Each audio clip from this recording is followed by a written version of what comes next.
tal, Gustavo? ¿Cómo estás? Qué gusto. Muy bien, un gusto como siempre hablar con vos. No espero que tengas información sobre este episodio en particular, pero siempre es bueno hablar con vos para tener la idea de qué es lo que pasa en lo que es la toma de terrenos en el Gran Buenos Aires profundo, como es esto, ¿no?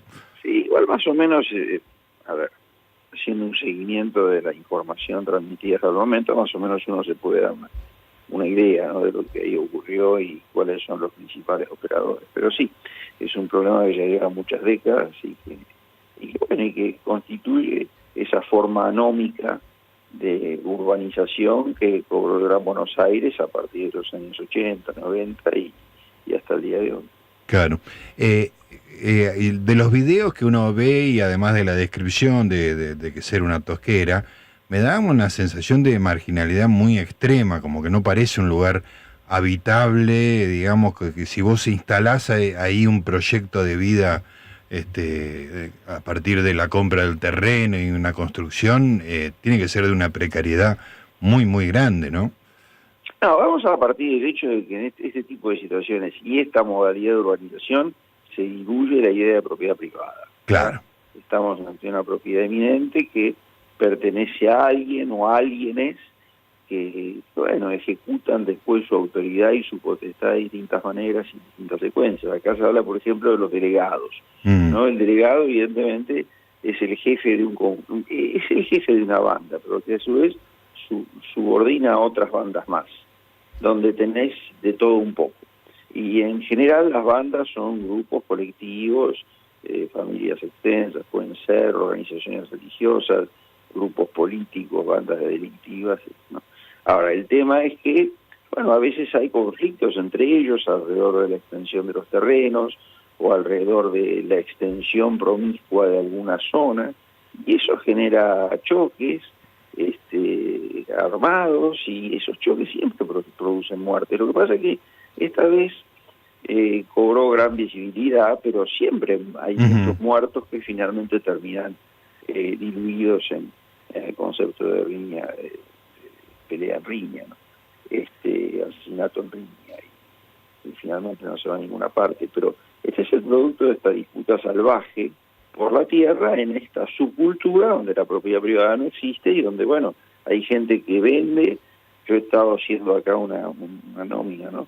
Entre 100.000 y 500.000 pesos los terrenos, de acuerdo a la proximidad o no de la Tosca, ¿no?, que es donde después bueno, hay agua y eso, bueno, da toda una serie de facilidades, en algunos casos $1.000. Esto es muy oscilante también sobre la base de la inflación. Lo que suele ocurrir es que hay gente que compra y que casi nunca son individuos, sino que son grupos. Ahora, esa gente después recibe la presión para pagar más cuotas o para pagar más plata, y ahí entonces hay gente que acepta y hay gente que resiste, y ahí se producen los conflictos.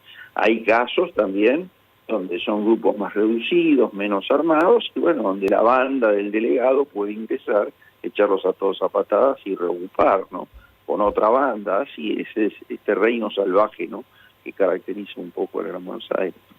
Jorge, el Estado no aparece ahí, no aparece ni controlando, ni en términos de seguridad, ni verificando loteos, no, es como no existe, no hay nada cerca. Eso es una cosa que he estado escuchando hoy, el Estado ausente. Yo no sé si el Estado está ausente, ¿no? En todo caso, a lo mejor está presente en su forma más venal, ¿no? El Estado es una entelequia, lo que existen son funcionarios. Claro. Y ahí pues los funcionarios de un municipio, sí. Hay que ver, primero habría que verificar de quiénes son esas tierras, si son tierras públicas, si son tierras públicas nacionales, provinciales o municipales. Eso no hay información, yo hasta el momento no he encontrado información al respecto. Ahora, después hay que ver quién encabeza todo esto, porque suelen ser sectores subordinados de los municipios. O sea que puede haber una conexión, pero viciosa, con el Estado. Por supuesto, porque después cada uno de estas bandas y cada uno de estos territorios, o en cada uno de estos territorios, instala gente que gana mucha plata a través de las distintas actividades y de los distintos negocios de la economía negro, ¿no?, de la economía. ¿Y puede tributar algún funcionario, vos pensás? Por supuesto, por supuesto, por de pronto la ausencia absoluta de policía. Claro. Esto es indicativo de que ahí hay algún problema, Claro, claro. circuito, con el comisario, con el jefe de calle, y eso te remite automáticamente al municipio y a la provincia eventualmente. Ahora, fíjate vos que también hay otro dato interesante, son paraguayos, peruanos y bolivianos, ¿no? Sí. Acá aparentemente los delegados son paraguayos, dentro de estos grupos hay peruanos. Bueno, ahí tenés todo el negocio de los talleres clandestinos que se venden en estos grandes centros de comercialización, como la Salada. Tenés también el procesamiento de pasta base importada de Perú y Bolivia para después producir cocaína y marihuana. Y después tenés gente que bueno, son grandes contratistas de albañilería y que van negocio de los paraguayos. En fin, es todo un tema donde, bueno, hay una regulación, pero suele ser una regulación invisible, tácita, claro, y que es lo que yo llamo el Estado presente, pero el Estado presente en su forma venal, en su forma delictiva, claro, no precisamente el Estado que hace valer el imperio de la ley. Claro, claro, claro. Sí, es un Estado propio que tiene sus reglas.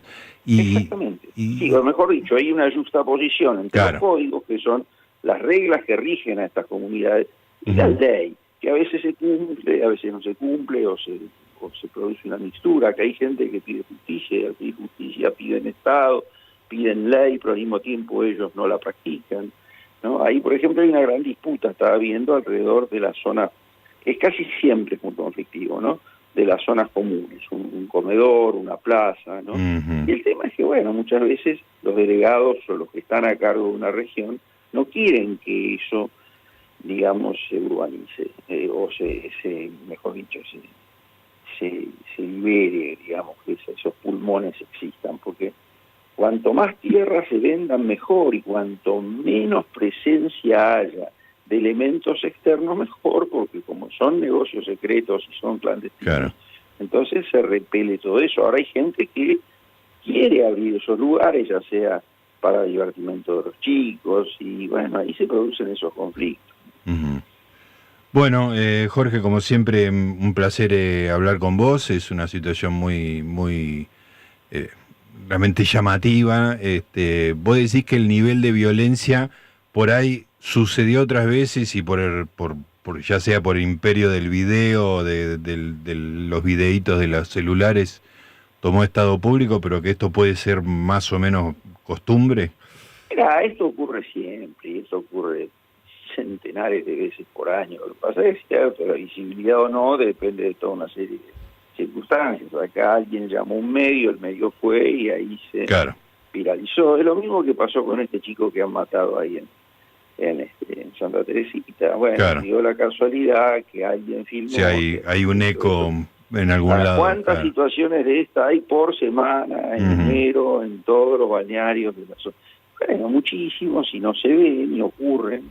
Te das cuenta, ahora, cuando tiene mucha visibilidad, porque hay alguien que graba, entonces esto se difunde. Ahora, desgraciadamente, esto es una realidad que agobia a todo Gran Buenos Aires. Fíjate vos que hay otro tema también que es importante. Es una zona crucial estratégicamente, porque fíjate que está en una zona donde se va a prolongar la autopista, el Camino del Buen Aire, la famosa autopista Presidente Perón. Y va a tener todo un cordón de circunvalación que va a unir nada más y nada menos que 12 municipios. Imaginás, tener tierras ahí es fundamental porque es un lugar estratégico para la distribución de distintas cosas. Muy buen dato. Drogas. Ese. Claro. Entonces, esa es una zona muy caliente. Siempre este tipo de conflictos. Acuérdate, hace unos años en lo de Guernica. Estaba al lado de la Ruta 6, justamente. Toda una ruta que va como comunicación del Paradero a La Plata, ¿no? Y fíjate que toda esa gente finalmente se reubicó en las grandes ocupaciones que tuvieron lugar, 400 hectáreas, creo, en La Plata, en los alrededores de La Plata, con las consecuencias electorales que después vimos, porque esto también tiene una connotación electoral. Acá se arman, son contingentes de gente que después es empadronada y vota, y que muchas veces sirve para reforzar determinados territorios donde la presencia de alguna facción política no es demasiado firme. Aparecen organizaciones sociales. Acá hay un delegado que denuncia ser agobiado por gente del polo obrero, de manera que también acá está la política, porque está el negocio de los planes sociales, así que es toda una ensalada rusa, como puedes ver. Sí, sí, muy, muy impactante. Jorge, te agradezco mucho la conversación, como siempre volveremos a conectarnos. Un abrazo. Un abrazo inmenso. Ahí está.